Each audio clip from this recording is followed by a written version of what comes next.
Très bien, les amis, bon mardi. Et évidemment, je ne devrais pas être ici. Je ne devrais vraiment pas être ici du tout. Je ne comprends vraiment pas ce cycle d'actualité en ce moment. Ça a l'air d'en faire des tonnes. Il n'a aucun calme, aucun respect pour une mère qui allaite son enfant en congé maternité. Mardi, je vous ai dit au revoir. Je vous ai dit qu'on se reverrait dans 2 semaines. Et puis, il s'est passé quelque chose d'assez important pour le président de la France. Oui, qu'est-ce que c'est? Il y a eu une petite altercation à Hanoï, au Vietnam. Qu'est-ce que c'est? Il se pourrait que son vol ait connu un peu de turbulence alors qu'il était au sol. Maintenant, les gens disent, et je ne suis pas ces gens, mais les gens disent ça. Son père l'aurait simplement discipliné publiquement, ce qui a soulevé des questions philosophiques persistantes, comme à quel âge est-on trop vieux pour donner une fessée à son enfant? Des questions auxquelles, évidemment, je suis la seule à pouvoir répondre grâce à mon expertise. Alors, bienvenue à nouveau sur Candace.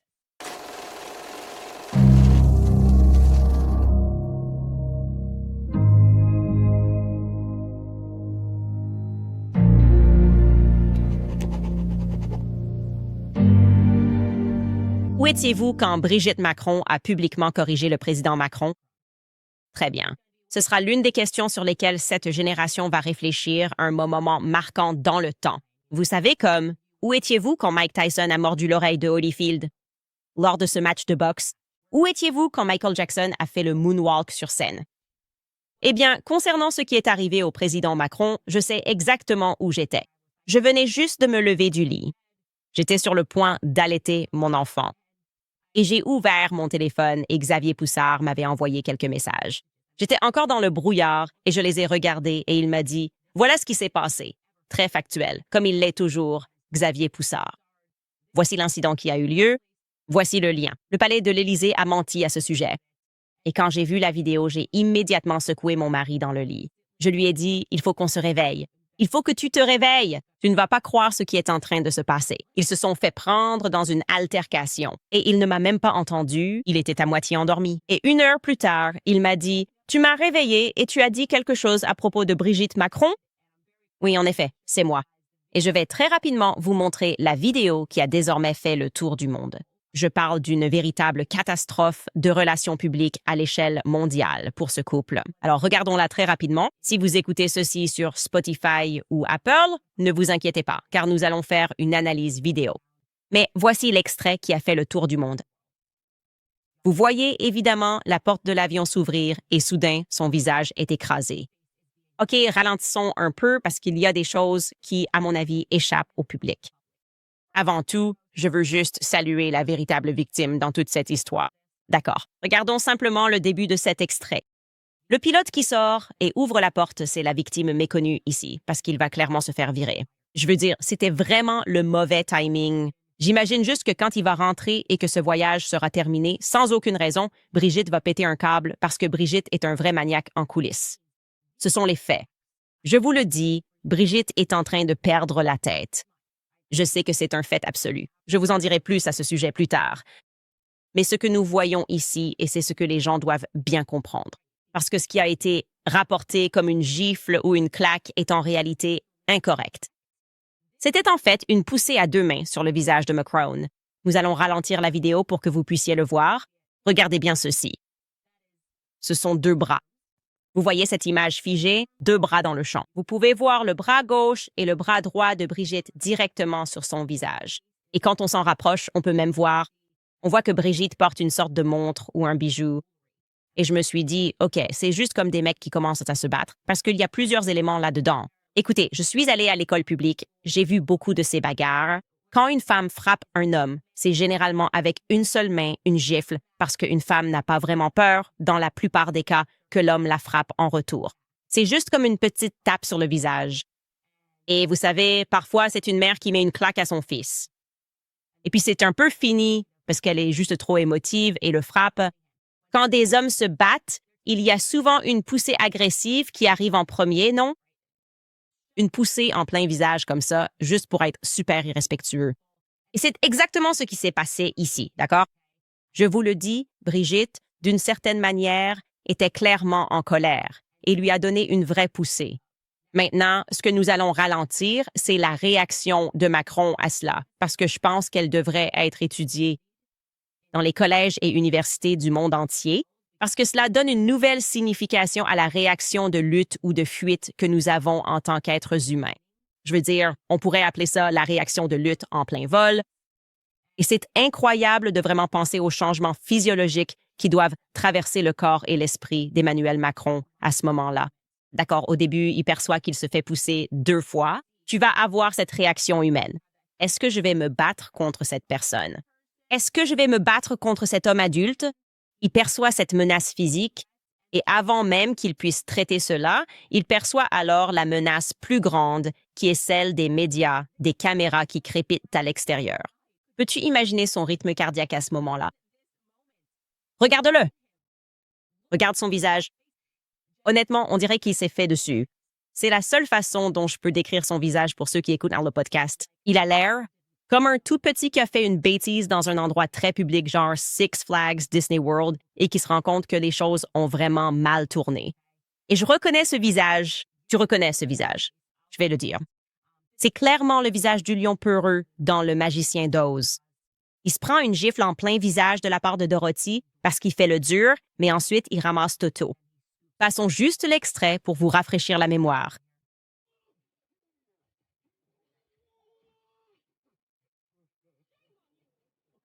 Honte à toi! Pourquoi as-tu fait ça? C'est exactement la même tête qu'Emmanuel Macron fait là, d'accord? Et puis, ce qui se passe ensuite, et c'est cette partie qui rend la réponse du palais de l'Élysée la plus absurde que j'ai jamais entendue.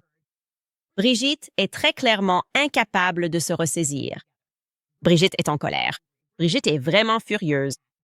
Ils doivent maintenant se ressaisir. Le pilote, donc viré, a ouvert la porte de façon inattendue. Et Macron, toujours acteur, on vous a raconté comment ils se sont rencontrés. Oh oui, il était tellement incroyable sur scène. Je n'ai tout simplement pas pu résister à ce petit garçon. Burke, poids dégoûtant. Mais fidèle à son rôle d'acteur, Macron se ressaisit assez rapidement et il me dit « Il faut que je me ressaisisse devant les caméras. Je fais ça depuis que je suis tout petit. » Et vous voyez, là, il tend le bras et Brigitte le refuse. OK, Brigitte refuse. Brigitte répond « Non, je n'arrive pas à me ressaisir. Je suis toujours furieux. » D'accord. Et au fait, je voulais juste dire « C'est moi ?» Ou bien est-ce que Brigitte a l'air de plus en plus masculine à chaque fois qu'on le voit? C'est juste incroyable. J'ai l'impression que depuis que j'ai fait la série, enfin, la perruque est vraiment horrible, mais je ne veux pas m'attarder là-dessus. D'accord. Restons concentrés ici. Cette dernière partie est incroyable parce que j'ai l'impression que c'est Macron. Une fois qu'ils sont complètement descendus des marches et que vous faites attention, j'ai l'impression que Macron met en pratique tout ce qu'il a appris en gestion de la colère. Parce que son point, regardez ce point, le point gauche, il essaye juste de tout contenir. Une technique de gestion de la colère. Serre ton poing, retiens tout à l'intérieur. Et on connaît ce point, évidemment, c'est le point d'Arthur. On l'a tous vu, il a frappé des bébés.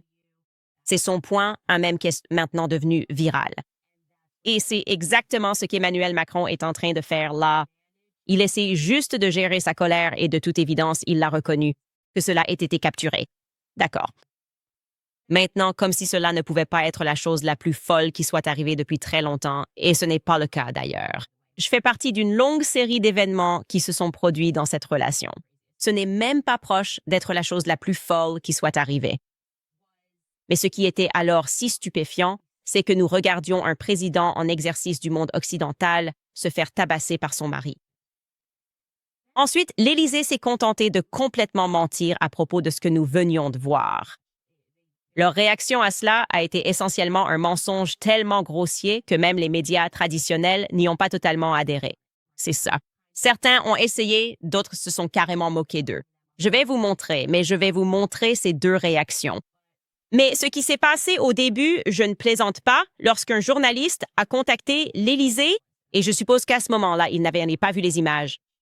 L'Élysée, le palais a répondu et ils ont dit, de toute chose, que c'était la faute de la Russie.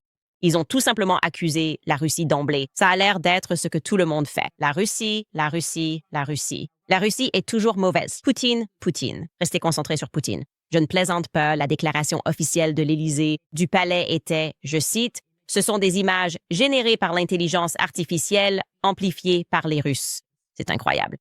C'est vraiment incroyable. J'imagine qu'il y a quelque part dans le monde, Poutine est en train de rire. Il doit se dire, mais qu'est-ce qu'on fait maintenant? Pourquoi passerions-nous notre temps à faire ça? Pour quelle raison ferions-nous semblant de faire ça? Pourquoi générerions-nous une image de Brigitte Macron en train de pousser le visage, de bousculer le visage d'Emmanuel Macron pendant notre temps libre? On n'a pas déjà assez de choses à faire. Et le journaliste qui est au téléphone avec le palais de l'Élysée appelle immédiatement leur bluff. Il dit « Vous mentez, car ces images proviennent tout juste de l'Associated Press. » Et à ce moment-là, ils se sont rendus compte qu'ils avaient commis une énorme bourde. OK, oh là là, donc c'est l'Élysée. Le palais, c'est leur Maison-Blanche. Ils ont compris qu'ils avaient fait une grosse erreur. Ils font complètement marche arrière et se mettent immédiatement au travail pour changer leur version. Et puis un communiqué est venu du bureau de Macron. Le bureau de Macron a déclaré ceci, je cite. C'était un moment où le président et son épouse se détendaient une dernière fois avant le début du voyage en s'amusant. C'est un moment de complicité. C'était tout ce qu'il fallait pour donner des arguments aux complotistes. Il se passe tellement de choses dans ce communiqué. Sincèrement, je me sens limitée ici.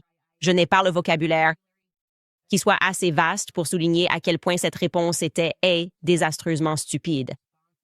Je me demande s'ils ont engagé l'équipe de relations publiques de Blake et Ryan. S'ils sont allés voir ailleurs en disant « Wow, c'était vraiment mauvais ». Est-ce que vous seriez disponible pour gérer un peu de notre communication? D'abord, par où commencer avec ce communiqué? Commençons par définir ce qu'est un moment de complicité. Qu'est-ce que c'est?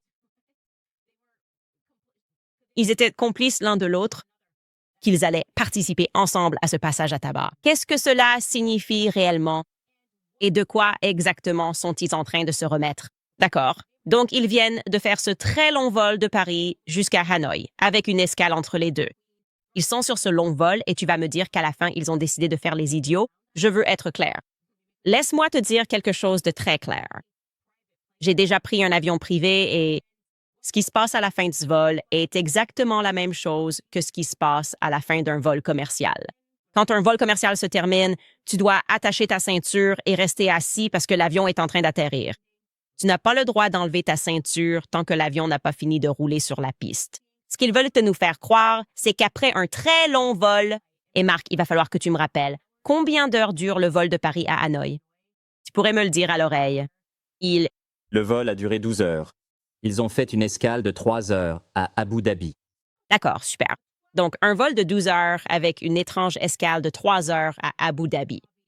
Et vous êtes en train de me dire qu'après ce très long vol d'une demi-journée, l'avion atterrit, il cesse de rouler, vous détachez votre ceinture de sécurité, vous jetez un coup d'œil à votre conjoint âgé et vous lui dites « Tiens, et si on s'amusait un peu? Allons-y et amusons-nous. » Quoi? Personne, absolument personne ne fait ça. OK, ce n'est pas normal. Vous n'allez pas normaliser le fait de tabasser une personne âgée simplement parce que vous avez besoin de décompresser. Qu'est-ce que tu as fait? Qu'est-ce que tu racontes? C'est vraiment la réponse la plus insensée que tu puisses donner après tout ça. Et puis, à la fin, traiter de complotistes tous ceux qui ont vu les choses de leurs propres yeux, comme si c'était arrivé. On s'amusait ou bien c'est comme ça qu'on décompresse. Comme s'ils étaient sous vide. Je sais que c'est une cabine pressurisée, mais ces deux-là ne sont pas sous vide. Ils n'avaient pas besoin de décompresser de cette façon. Et aucun couple ne fait ça. Je veux être très clair. Il n'y a aucun couple qui, après un long vol, veuille s'étirer les jambes. Après un long vol, tu n'as pas envie d'enfoncer le visage de ton conjoint.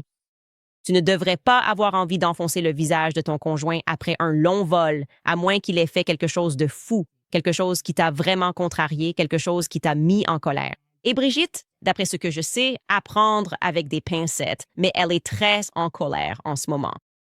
Alors, il décide simplement de nous traiter tous de complotistes, de nous dire de ne pas croire ce que l'on voit de nos propres yeux. Macron en rajoute ensuite une couche sur cette soi-disant conspiration et sur les complotistes qui lui rendent la vie très difficile. Parce qu'on lui pose alors des questions sur l'incident devant la caméra. Et voici comment il essaie d'expliquer les choses à un journaliste. Écoutez. Le président a ensuite écarté les inquiétudes lorsqu'on l'a interrogé, disant que le couple plaisantait simplement.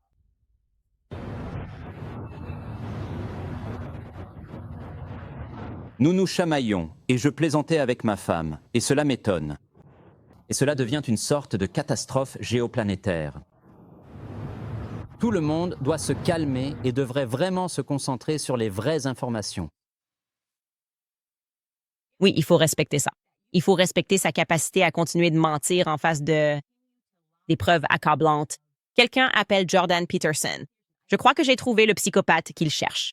Je veux dire, tu vas juste essayer de vendre ça au public. Que vous plaisantiez simplement, que c'était totalement pour rire et que ton visage, quand on t'a vu, on aurait dit que tu allais te faire dessus. C'était tout à fait normal. Tu t'es juste surpris que les gens te regardaient en plaisanter et les gens doivent rester concentrés sur les vraies informations. Et bien sûr, d'ailleurs, après ça, les médias traditionnels se sont immédiatement mis au travail, essayant de recoller tant bien que mal les deux mensonges qu'ils avaient déjà racontés. Le palais de l'Élysée avait déjà aidé Macron à élaborer son mensonge en continuant d'inclure la Russie dans le récit. Je ne plaisante pas. Ceci est un vrai extrait de CNN. Écoutez bien. Des responsables français disent que ce moment va probablement alimenter les moulins des théoriciens du complot et des trolls russes. C'est déjà devenu une cible pour les comptes pro-russes et les médias d'État russes qui y voient une opportunité potentielle de diffuser de la désinformation. Et ce n'est pas la première fois. Plus tôt ce mois-ci, des responsables en vue du Kremlin ont affirmé que Macron consommait de la cocaïne lors d'un voyage en train vers Kiev, en compagnie du Premier ministre britannique Keir Starmer et du chancelier allemand Friedrich Merz. Des responsables français disent qu'un mouchoir froissé a été pris pour un sachet de drogue. Le bureau de Macron a démenti la rumeur avec humour, tweetant « Ceci est un mouchoir pour se moucher ». Des responsables affirment que ces efforts s'inscrivent dans une campagne plus large du Kremlin visant à saper le soutien indéfectible de l'Europe à l'Ukraine dans la guerre contre la Russie. C'est vraiment incroyable. C'est comique. Il faudrait en rire. Je ne comprends pas comment ces gens peuvent encore se prendre au sérieux. Ils essaient toujours de comprendre pourquoi tout le monde s'est tourné vers le podcasting et les médias indépendants. Quand on doit les écouter, essayez vraiment de nous vendre ça. Cet événement qui a eu lieu, ce que vous venez de voir de vos propres yeux, n'y prêtez pas attention parce qu'un autre événement sans rapport s'est produit. Et ce n'était qu'un mouchoir. Et d'une certaine manière, vous devriez savoir que si vous croyez même ce que vous avez vu de vos propres yeux, c'est parce que vous avez été influencé par la Russie. Et surtout, soutenez l'Ukraine. Que se passe-t-il? Qui écrit ces choses? Et je dirais qu'il faut rendre à César ce qui est à César. Gayle King, CBS Morning, vous savez, ils ont leurs émissions et ils n'ont pas mordu à l'hameçon. Ils se moquaient clairement de l'absurdité de ce mensonge, peut-être parce que Gayle King, vous savez, est récemment allée dans l'espace et que les gens se moquaient d'elle. Donc, sur ce couple-là, elle dit en quelque sorte la vérité. Mais ils avaient un panel et ils chantaient clairement une toute autre chanson, riant de l'absurdité. Alors, écoutez cet extrait de CBS. Le président français Emmanuel Macron, ça fait sensation partout dans le monde. On voit Macron sur le point de descendre d'un avion dimanche et la main de la première dame, Brigitte Macron, le pousser, le gifler, le frapper, peu importe comment on veut le dire, au visage. N'est-ce pas? Regardez le visage de Macron un instant, ici les amis. Regardez simplement quand il se tourne vers la caméra et remarque que tout le monde... Puis il fait comme « Hé, tout le monde! Oh, qu'est-ce qui vient de se passer là? » Il a l'air surpris, il fait un signe de la main, puis il retourne à l'intérieur. Ensuite, quand ils descendent les escaliers, elle ne lui tient clairement pas la main. Au début, son bureau a affirmé que la vidéo n'était pas réelle. Erreur numéro 1. Erreur numéro 1. Parce qu'on pouvait tous voir. Oui, on a tous vu. Ne croyez pas vos yeux menteurs. Ils nous manipulent. Tous les politiciens nous manipulent toute la journée. Hier, pourtant, Macron a dit que la vidéo montrait le couple en train de se chamailler et de plaisanter. Il a dit que l'incident, c'était pour plaisanter. Erreur numéro 2. Ce n'est pas une blague. Il a dit que l'incident avait été exagéré, transformé en une sorte de catastrophe géoplanétaire. Non, ce n'est pas une catastrophe. Tu as reçu un coup au visage. Non, par votre femme. Par votre femme, nous vous avons surprise au clair. Macron n'était pas content de Monsieur Macron. Oui, Pour qu'on... raison. Je pense que c'est pour ça que tu ne devrais pas épouser ton professeur de lycée. Je veux dire, je ne sais pas. Il y a quelque chose là-dedans comme peut-être elle, moi, qui sais. Qu'en pensez-vous? Il y a clairement quelque chose. Il se passe quelque chose. Quelqu'un? Jamais. Je vais... Laissez celle-là de côté. Pourquoi on laisse ça de côté? À ce moment précis, quand il dit qu'il n'aurait peut-être pas dû épouser son professeur de lycée, ils réagissent immédiatement. Gayle King le fait taire. Ce type le fait taire. Pourquoi est-ce qu'on les fait taire? Pourquoi est-ce que c'est, d'une certaine manière, le sujet intouchable? Il ne touche même pas au sujet tabou. Il est à peine au premier niveau. OK, il ne fait que dire ce qui est parfaitement évident. En fait, ce qui a toujours été étrange dans cette relation, c'est toute la genèse de la relation. Et la raison pour laquelle ils disent « Oh, arrêtons-nous là », c'est parce que tout ramène à Candace. D'accord? Dès que tu commences à reconnaître qu'il y a toujours eu quelque chose de bizarre là-dedans et que tu t'ouvres à écouter ce qui s'est passé au début de cette relation.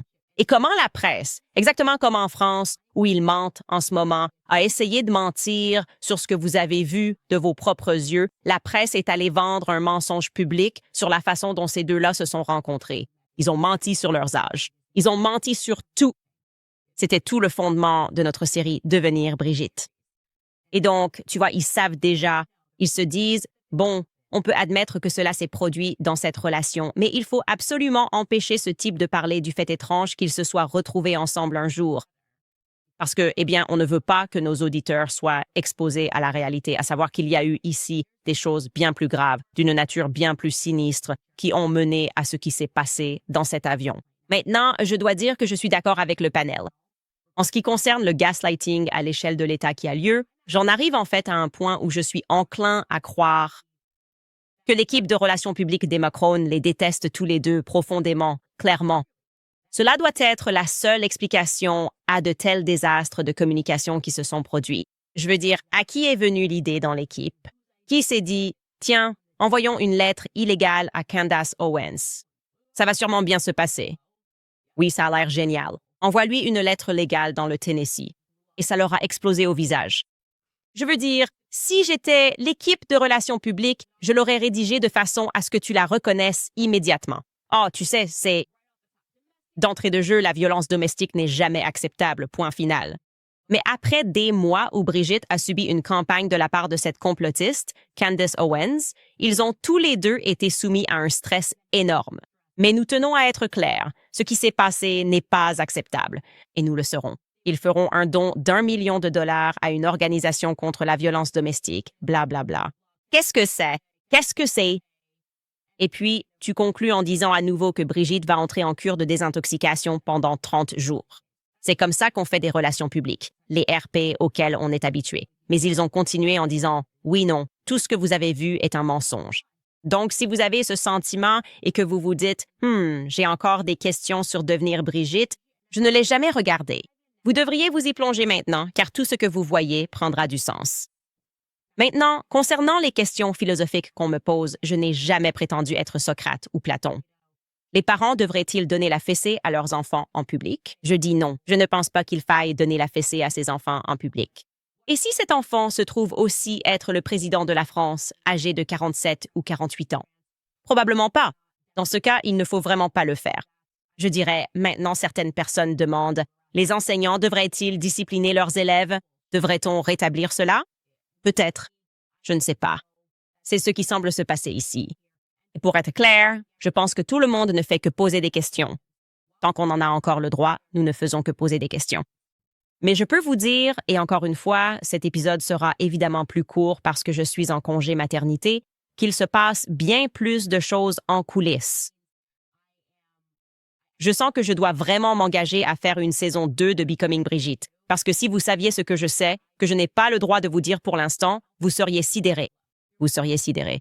Je vous le dis, Brigitte et Emmanuel, ils sont en train de perdre pied. Et ma série a été la cause de leur chute. Ils font tout ce qu'ils peuvent en coulisses pour étouffer toute discussion, parce que toutes les preuves sont là. Il s'est passé quelque chose de très malsain dans cette relation. Emmanuel Macron n'a jamais été le dirigeant de la France. Brigitte l'a manipulé depuis qu'il était enfant. Ils continuent de mentir sur tout. D'ailleurs, ils mentent en ce moment même au tribunal. Ils ont eu récemment une audience. Vous savez, ils harcèlent cette femme, Natasha Ray, qui a un cancer. Cette femme est au RSA et pourtant ils s'en sont pris à elle parce qu'elle a fait un lapsus. Et ils voulaient pouvoir faire un exemple et dire « Regardez, on l'a eu pour diffamation ». Si vous suivez la série, vous savez qu'elle a vraiment juste fait un lapsus. Et ils harcèlent cette femme depuis des années. Et maintenant, les juges d'appel examinent le cas de Natasha Ray. Et on m'a dit que le magistrat, le juge qui a instruit l'affaire, a une copie de Devenir Brigitte. Il a brandi un exemplaire de Devenir Brigitte et a dit dans cette salle d'audience « Pourquoi vous en prenez-vous à Natasha Ray ?» Et là, je résume. Et alors que vous n'êtes pas encore allé, après, Xavier Poussard et Candace Owens, c'est-à-dire Xavier Poussard, l'auteur de Devenir Brigitte, et Candace Owens, la podcasteuse de la série Devenir Brigitte, ont-ils déjà été poursuivis? Et à ce moment-là, l'avocat de Brigitte, qui s'appelle Jean Enoki, le voici juste ici. C'est, vous savez, John Enoki, si vous voulez, en anglais, il dit « je le crois ». Et le juge lui rétorque « qu'est-ce que vous voulez dire? Vous le croyez? Vous êtes le procureur dans cette affaire. Candace Owens et Xavier Poussard ont-ils été poursuivis parce qu'ils ont dit bien plus que ce qu'a dit Natasha Ray? » Et une fois de plus, John Enoki aurait répondu directement au magistrat « je le crois ».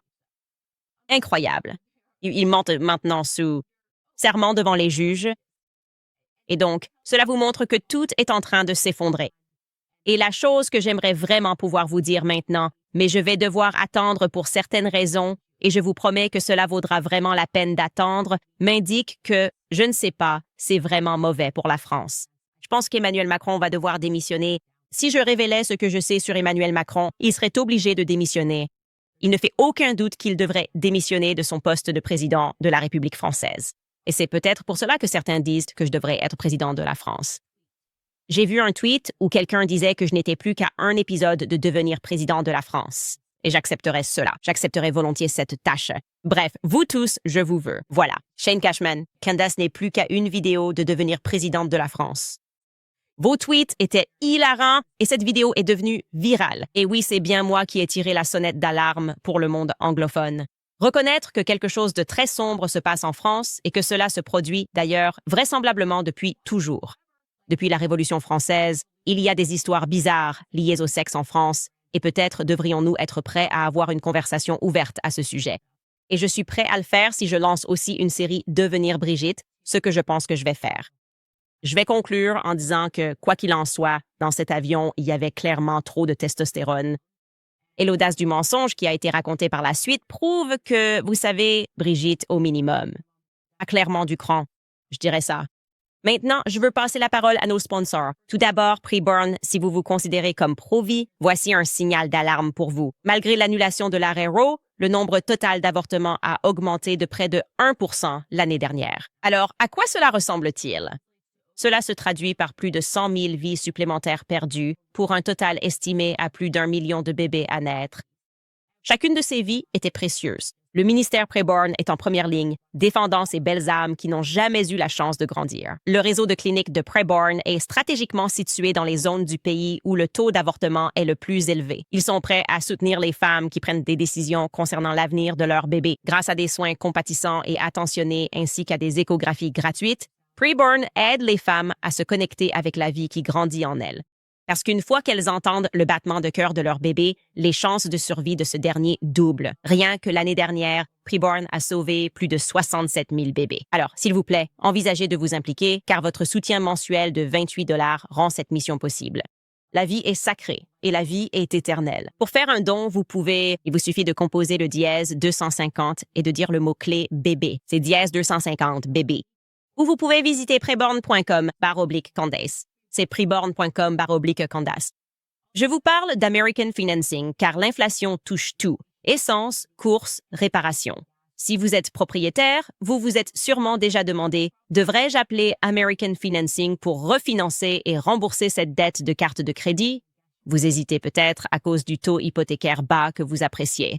Eh bien, ce taux bas ne vous sauve pas si vous vous noyez dans des taux d'intérêt de carte de crédit qui atteignent 25% ou plus. C'est le calcul que personne ne veut que vous fassiez, mais cela vous coûte des milliers de dollars. Voici la vérité. Si vous ne faites que les paiements minimums, cette dette vous suivra des années. C'est pourquoi les gens appellent American Financing, car ils font économiser en moyenne 800 $ par mois à leurs clients en utilisant leur capital pour se libérer de la dette de carte de crédit. Vous le devez à votre famille de voir ce qui est possible.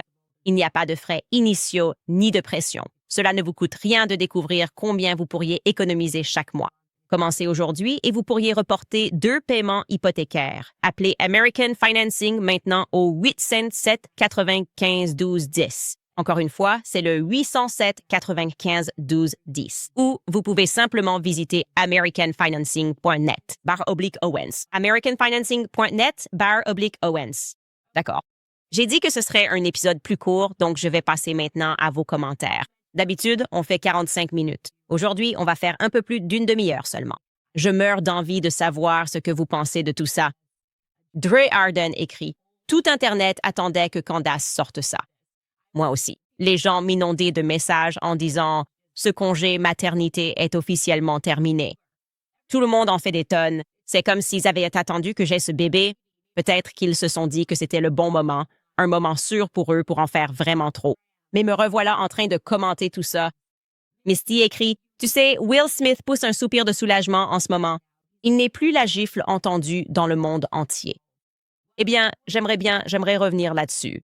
Je pense que Will Smith était en train de décompresser. Je pense que c'est juste la façon dont certaines personnes décompressent, si c'est comme ça qu'on veut l'appeler. Sarah est là, elle écrit « Je ne peux pas imaginer poser mes mains sur le visage de mon mari et le repousser en arrière. » Aïe, je sais, c'est ça qui est fou, c'est d'appeler ça une plaisanterie.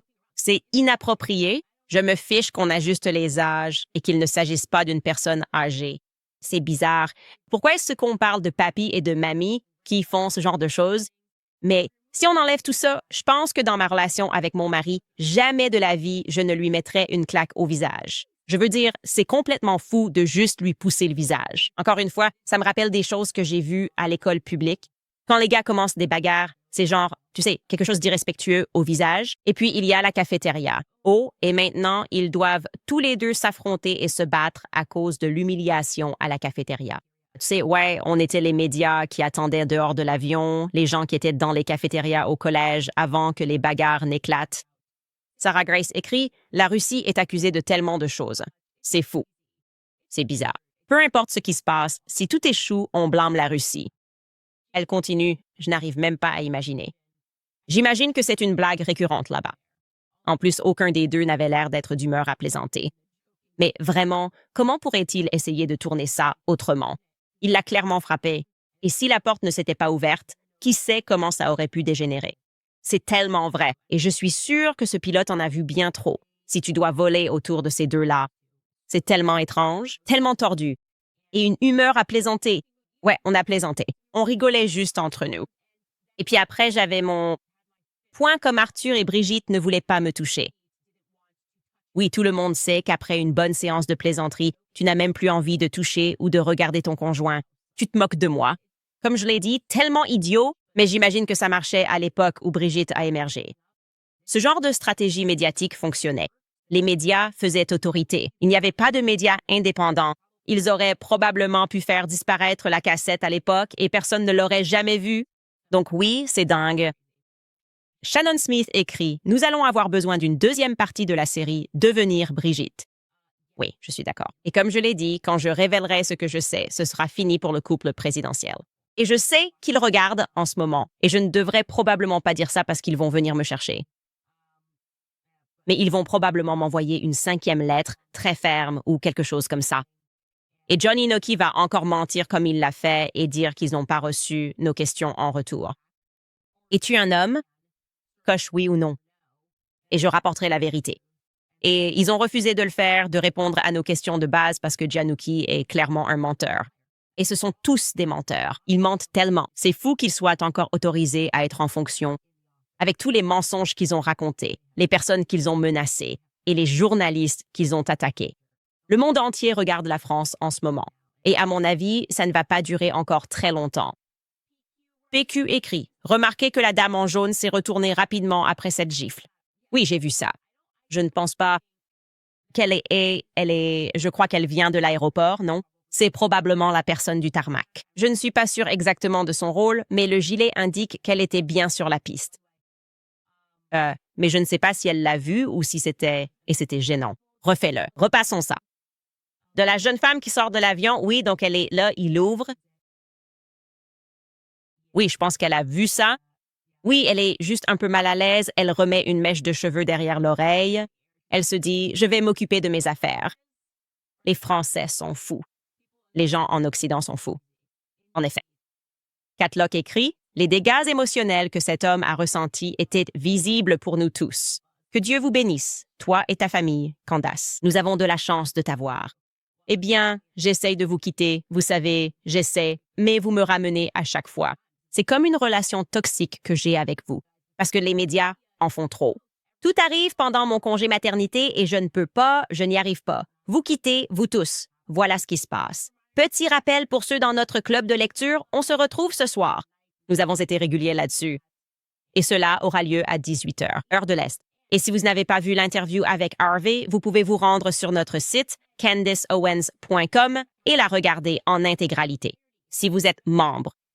Et si vous souhaitez simplement la regarder en pay-per-view sans devenir membre du site de Candice Owens, ce que je ne comprends pas, pourquoi vous ne voudriez pas devenir membre de notre site et soutenir nos efforts journalistiques. Mais si vous vous dites, je veux juste regarder cette interview, elle est incroyable, vous pouvez le faire. Rendez-vous sur kennethstones.com et vous pouvez l'acheter en pay-per-view pour seulement $4,99. Je crois que l'interview dure environ 1 heure et il y en aura d'autres. Très bien, c'est tout pour aujourd'hui. À moins que vous ne fassiez partie du club de lecture, dans ce cas, je vous retrouve à 18h, heure de l'Est.